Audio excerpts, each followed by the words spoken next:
Hey everyone, I'm Andrew, And I'm Emma. and welcome to All in English channel. Today we have a very special story for you. It's short, it's ancient, and honestly, it's going to make you think about someone you know. Possibly someone you work with. We're going to read and analyze a classic fable called The Oxen and the Wheels. This is one of Aesop's famous fables, and even though it's very short, it has a message that is still 100% relevant today, like scarily relevant. Uncomfortably relevant. If you've ever worked really hard in silence while someone else complained loudly about doing very little, this story is going to feel extremely familiar. Maybe too familiar. And if you're learning English, this is a perfect story because the vocabulary is rich but manageable, and the situation, well, as we said, you already know this situation from real life. We all do. Okay, before we read, let me tell you what we're going to cover today. First, I'm going to read the full story for you. Then Emma and I will explain the plot step by step, go through the most important vocabulary, talk about the cultural and historical context, and of course, discuss what this fable really means. By the end of this episode, you'll understand the story completely. You'll have learned some really useful English words and expressions, and you'll have something interesting to think about, possibly while staring at a certain coworker. Emma! Okay, I'm going to read the story now. Try to listen and understand as much as you can. Don't worry if you don't catch every word. That's what Emma and I are here for. Here we go. The Oxen and the Wheels. A pair of oxen were drawing a heavily loaded wagon along a miry country road. They had to use all their strength to pull the wagon, but they did not complain. The wheels of the wagon were of a different sort. Though the task they had to do was very light compared with that of the oxen, they creaked and groaned at every turn. The poor oxen, pulling with all their might to draw the wagon through the deep mud, had their ears filled with the loud complaining of the wheels. And this, you may well know, made their work so much the harder to endure. "Silence!" the oxen cried at last, out of patience. "What have you wheels to complain about so loudly? We are drawing all the weight, not you, and we are keeping still about it besides. They complain most who suffer least." 2,600 years old, and it still hits like that. It really does. Short, clean, and absolutely devastating. That last line, "they complain most who suffer least," is one of those sentences that just lives in your head forever. Rent-free. Okay, let's make sure everyone understands exactly what happened in this story. Andrew, can you walk us through it? Absolutely. So the story opens with two oxen pulling a wagon, and this is not an easy job at all. The road is muddy, the wagon is very heavy, and the oxen are working as hard as they possibly can. But here's the key thing. They are completely silent. They don't complain. They just work. Strong, silent types. Exactly, the original strong silent types. And then we meet the wheels. Oh, the wheels. The wheels have a completely different attitude. Even though their job is much, much easier compared to the oxen, they are making constant noise, creaking and groaning with every single rotation. The wheels are basically that person in the office who sighs very loudly every 5 minutes, so everyone knows they're busy. That is exactly what the wheels are doing.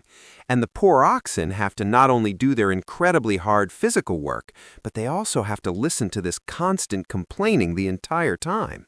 Aesop tells us this noise made the work even harder to endure. Which makes total sense. Imagine doing something really difficult and the whole time someone next to you is saying, "Ugh, this is so hard," when you can clearly see they're barely doing anything. It's exhausting just thinking about it. And finally, the oxen lose their patience, and they speak up. They tell the wheels to be silent, and they say the truth directly. We are drawing all the weight, not you. And that's it. The story is over. No drama, no long explanation, just the truth and then the moral. Aesop does not waste words. He really doesn't. 2,600 years later, and we're still analyzing 4 paragraphs. Okay, let's look at some vocabulary because there are some really interesting words in this story that will help you in many other situations. The first word I want to look at is miry. Emma, what does miry mean? Great word. Miry is an adjective that means full of mud, very wet, very sticky, very difficult to move through. It comes from the noun mire, which is a stretch of swampy or muddy ground. So when Aesop says a miry country road, picture a road where your boots completely disappear into the mud with every step. Which, to be clear, is already a terrible situation before you add a heavy wagon on top of it. Right, and then someone starts complaining about it from the back. Right. In other contexts, you might say, after the heavy rain, the field was completely miry and impossible to cross. Or more figuratively, the project became a miry mess of confusion and delays. You can use miry for any situation that is difficult to move through, literally or figuratively. The next word is drawing. Now, most English learners know drawing as making a picture with a pen or pencil. A very relaxing activity, very calm, nothing like what the oxen are doing. Completely different. In this story, drawing means pulling. A pair of oxen were drawing a heavily loaded wagon. The oxen are pulling the wagon forward. This is an older, slightly formal meaning of the word draw that you still find in literature. Think of a horse-drawn carriage. Drawn there means pulled by horses. You might hear, the cart was drawn by 2 strong horses through the village.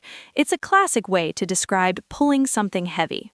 The next word is creaked. This is a wonderful sound word. When Aesop says the wheels creaked, he means they made a harsh, unpleasant squeaking sound. Think of old wooden floorboards or a door that has never ever been oiled. We've all been in that house. Exactly. The house where every single step at midnight sounds like an announcement.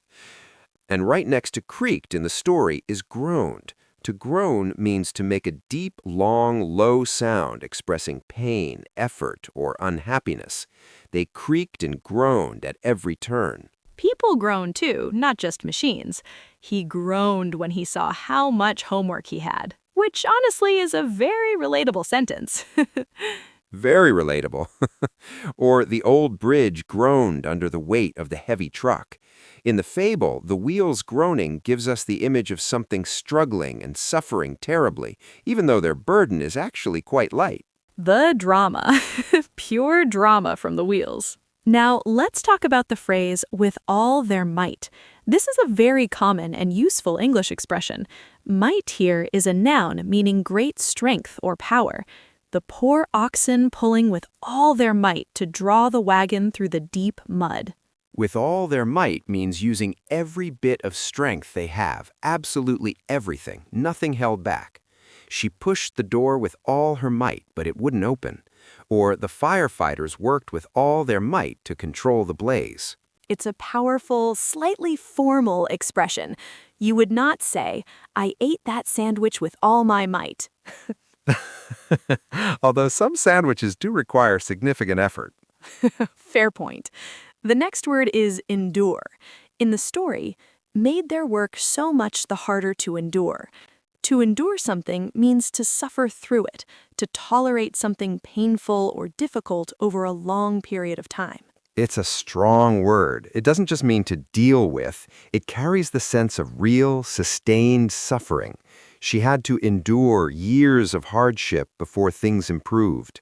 Or the soldiers had to endure freezing temperatures with very little food. In the fable, the oxen can endure the hard physical work. What makes it harder to endure is the constant complaining noise in their ears. And honestly, I think we can all agree that is the more accurate kind of suffering. Physical exhaustion you can manage, but someone complaining next to you for hours, that is a different kind of torture. Completely different. Okay, and then we have out of patience. When the oxen cry, silence, the narrator tells us they did it out of patience. This means they had completely run out of patience. They could not stay calm any single moment longer. which, if we are honest, the oxen held on for an impressive amount of time. I would have said something much earlier. Same. We often say lose patience or run out of patience. He finally spoke up out of patience with the constant delays. Or, after waiting for an hour, she was completely out of patience.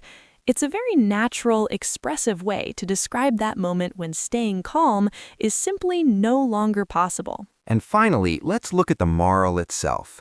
They complain most who suffer least.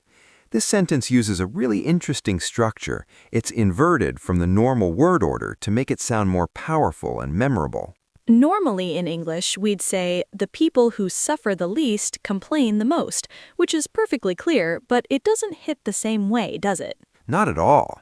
Aesop's version puts they complain most first, so the very first thing in your brain is complaining. Then, who suffer least tells you exactly who he means. The complaint leads, the irony follows. This kind of inverted structure is what makes a sentence feel like a proverb. It's designed to stick in your memory, and it has been in people's memories for over 2,000 years, so it is safe to say it works.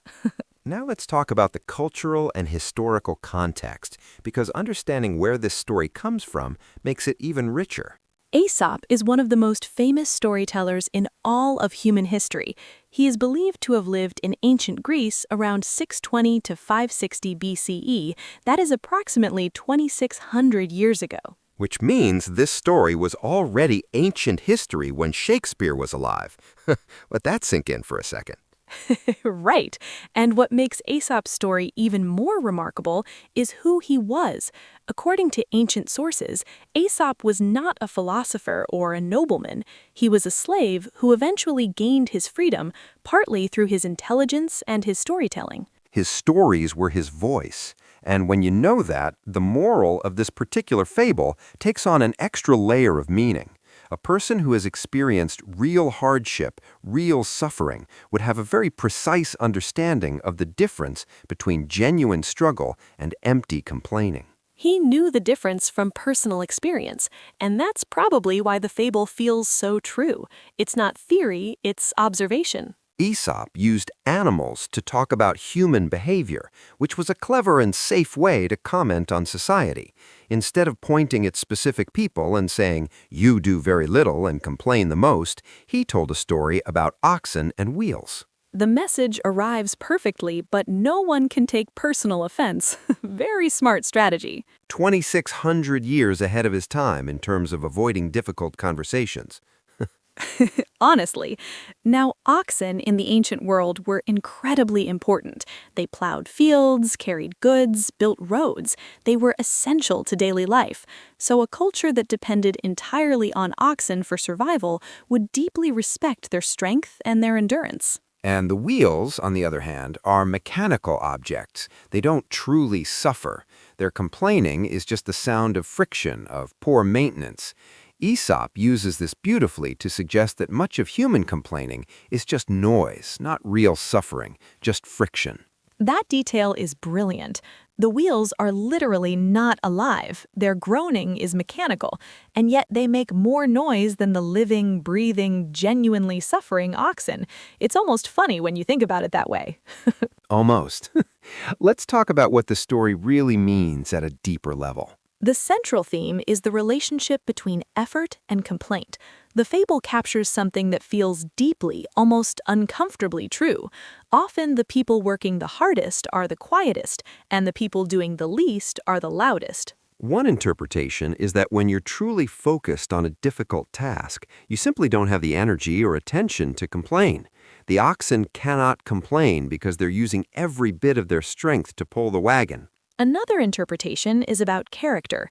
The oxen represent stoicism, the quality of enduring hardship without complaint. The wheels represent the kind of personality that seeks attention and sympathy regardless of whether it's deserved. There's also something interesting about self-awareness. The wheels may not even realize how easy their job is compared to the oxen. Sometimes people complain simply because they lack the perspective to see that others have it much harder. And when the oxen finally speak, notice what they say. They don't complain about their own suffering. They state a fact. We are drawing all the weight, not you. No self-pity, just clear, quiet, powerful truth. That restraint is part of what makes them admirable. They waited, they endured, and when they finally spoke, it was honest and it was precise. This fable also has a companion proverb in English that you'll hear often. Empty vessels make the most noise. A vessel is a container, like a jar or a pot. An empty one makes more sound when you tap it than a full one.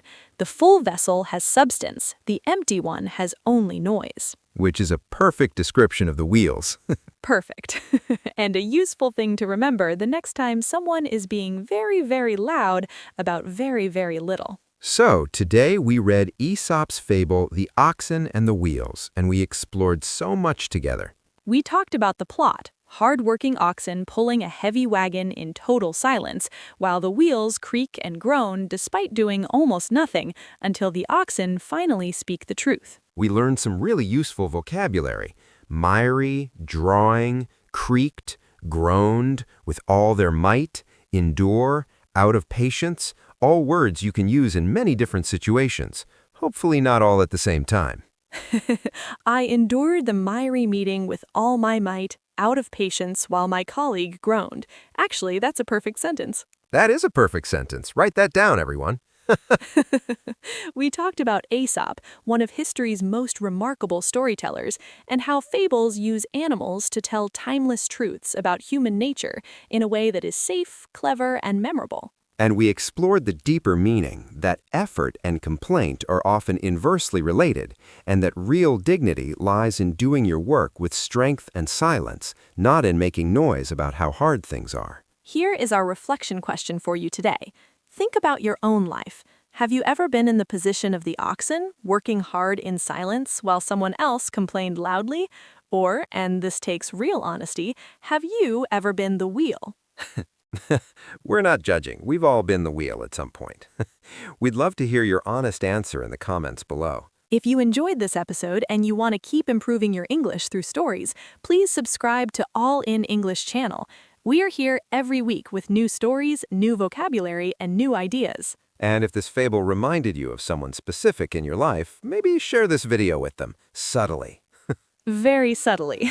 No explanation needed. Just send the link. I'm Andrew. And I'm Emma. Thank you so much for watching, and we'll see you in the next episode.